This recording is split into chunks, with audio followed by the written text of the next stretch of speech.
Okay, Erev Tov everybody. So we are not talking about Echot Tisha B'Av anymore because that has passed and hopefully will not be relevant ever again. Let's talk about Parashat Vayetchanan. So therefore we have the section of Kriat Shema in this week's parasha. So let's return to some of the halachot relating to Kriat Shema. As we know, there are several different sections. And there are the three paragraphs of Shema, but before that, the first pasuk, really the first two psukim, but the first pasuk of Shema Yisrael, Hashem Elokeinu, Hashem Echad, and that has a different status to the rest of Kriat Shema. As we know, that one's kavanah, one's intent needs to be much stronger for that section. In a similar way, when we get to the Amidah, there's a difference if one didn't have kavanah for the first bracha or the first three brachot, as opposed to the rest of it. So let's see, based on the Pnei Halacha once again. So he says, a kavanah ikalit, regarding kavanah in the first pasuk of Shema. So kavanah ikalit tzricha liot bepasuk harishon, shebo anu makablim aleinu ol malchut shamayim. Right, the first pasuk, this is where we accept upon ourselves ol malchut shamayim, the yoke of heaven, and therefore one has to have the strongest kavanah intent for that pasuk. It's about this that we say. It's commanded on your heart. לפיכך, צריך אדם לכוון את ליבו למה שאומר בפסוק הראשון. One has to have one's heart, one has to focus one's intent on what one hears, what one says in the first pasuk. ואם לא כיוון את ליבו למילים שקרא, לא יצא ידי חובתו. If one had zero intent, we have to talk about exactly what does intent mean, what level of kavanah do we have to have.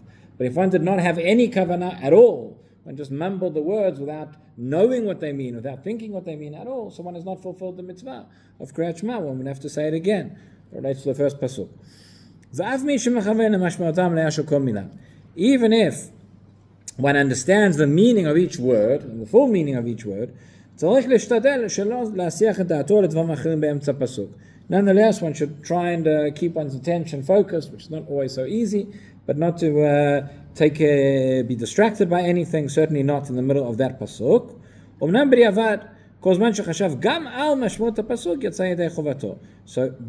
even if one wasn't not concentrating through every word, but one was thinking about the general meaning of the pasuk, that is, one has fulfilled their obligation. So what should be our kavanah? Ideally, ultimately, what should be our intent through this pasuk? So we say, Shema Yisrael, המצווה לקבל את אור מלכותו מיועדת לעם ישראל, שזה שנברא כדי לגלות את אמונת ייחודו בעולם. This is a unique mitzvah, this is a unique commandment to Israel, to the Jewish people. Hashem, this is where it already gets complicated, because the name of Hashem is written one way, but it's pronounced another way. So it says, לא כפי שהוא נכתב ונקרא, נכתב יוד and then a hey, and then a vav and then a hey, right? That is the name of Hashem. ונקרא and then Donai, right? Which means master, right? Yesh lechavein lekriato shu Adon HaKol. So when saying that name, one should have the intent that right, Adon, meaning he is the master of everything. That's the way we pronounce it. V'liktivato, and the way that we write it, which that four-letter name, which is all the different tenses, right? Shu haya hoveh v'yeh. He was, he is, and he will be eternally. That is what one should have in mind with that name. Then the name of Elokeinu, שהוא תקיף בעל היכולות ובעל הכוחות כולם, והוא המולך עלינו, that he is all powerful and then he rules over us.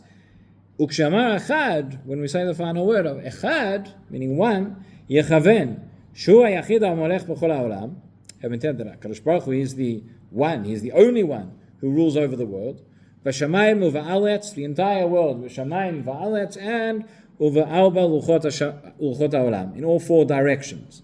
So where do we find this is hinted at? This is hinted at in the very word echad, in the letters, in the way that it's written. Aleph, the word echad is three letters, right? Aleph, chet, dalet. Aleph, shu yachid. Aleph is gematria one. There is only one. Chet, keneged shiv'al kiyim ba'alet. Then the letter chet, which is gematria 8, which hints to the seven heavens. Right, whatever that means, but we have such a concept. There are 7 levels, v'ha'aretz, and the land, which is 8, and dalet, which is 4, which represents the 4 different directions, right, north, south, east, and west. V'yalich ba'et amilat daled, kadei shiur she'achshov she'akadosh baruch hu yachid b'olamo Moshe ba'arba luchot ha'olam. One should, all this is in the Shulchan Aruch. The one should elongate the word echad. One should carry on saying the letter daled for long enough to think about that fact that HaKadosh Baruch Hu is one, and that He rules in all the different directions. But B'diavad, now that's a lot to think about. Twice a day, right? Every time you say the word, say the word echad. So b'diavad, even if I was not thinking of the exact meaning and the exact intent with each word and each name, etc., nonetheless, that's l'katchila. But so long as one understands the words, one's thinking about the basic meaning of the word, which is inyanam kabbalat or malchut shamayim, so long as one is thinking of the principle of kabbalat or malchut shamayim, that is enough, that is considered kavanah, and one has fulfilled the obligation of Kriat Shema. But you have to have in mind that you're fulfilling the mitzvah of Kriat Shema. Yes. So that's a general principle. We'll get to that as well. But the point is that over here there's a deeper kavanah. In other words, the fact that we'll see that the machlok mitzvot shechot kavanah, which means when I'm doing an action and it's clear from the way that I'm doing it that I'm doing it for the sake of a mitzvah. So that's even if I wasn't consciously thinking necessarily, right? When I'm reading through, we're going through Tefillah, we get to Kriat Shema. It's very clear why you're saying Kriat Shema. Because it's to fulfill the mitzvah of Kriat Shema. Where would it not be so clear cut? So for example, this brought up in the poskim, will come up this week. Parashat Vayetchanan. So you're listening to the Torah reading, or maybe you're reading along, you're saying along with the Torah reading, maybe it's your Aliyah, or maybe you're the Baal Koreh, or maybe you haven't finished Shnai Mikra V'Chat Targum that week, so you're reading along with the Baal Koreh, okay? And you get to the psukim of Shema. So you read the psukim, and then, so let's say, person, whatever happened, person came to shul late, they missed Shachrit, I don't know, would never happen to anyone here. But a person came late, and they haven't said Kriat Shema, and suddenly they're in there, or they walk in, and it's Kriat Torah. They say, okay, I'm going to read along the psukim of Kriat Shema. Has one then fulfilled their obligation? So there, not so simple. Because why are you reading it? You're reading it because you're reading along with the Torah. You're not necessarily, if you have the intent to read those psukim with the Kriat Shema, so that's something different.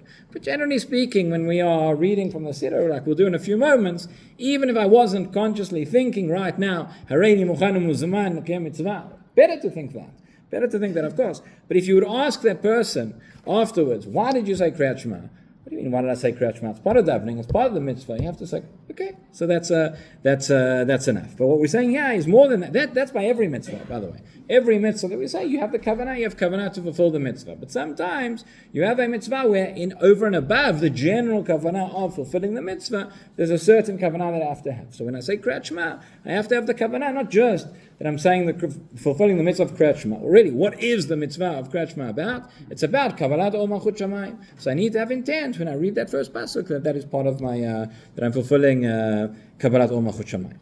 Okay.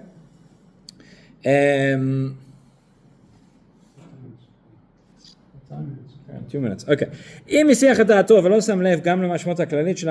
So a person was distracted and was not thinking at all, even about the general meaning of these words. I didn't even know I was saying Shema. I was looking at my phone or whatever at the same time. So then you have not fulfilled the mitzvah. Then you would have to go back and say the pasuk again. So if you've just said the pasuk, Shema Yisrael, and then you remember that you actually had zero kavanah when you said it, so then you have tinmat. Now you have to wait a little bit. Why? The whole point of Shema is saying Hashem Elokeinu Hashem Echad. Right? You can't there's only one. So if you're saying it and you say it again, Mishnah talks about this. So then it's like you're saying that, well, there's Echad and Echad, there's actually more than one. So then you have to wait so it doesn't look like you're saying it again. And then you'll go back and say that pasuk that you didn't have any kavanah.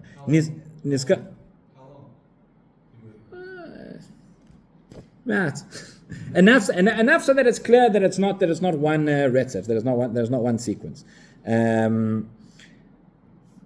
If nizkar be'emtza parasha rishona, if you're in the middle of the parasha and then you remembered, so then you would have to stop and then you'd have to go back to the beginning and you have to read it and you'd have to read it again. Okay, if you remember in the second or the third paragraph, maybe that's a little bit different. We'll talk about that tomorrow. Rabbi Hanania ben Akash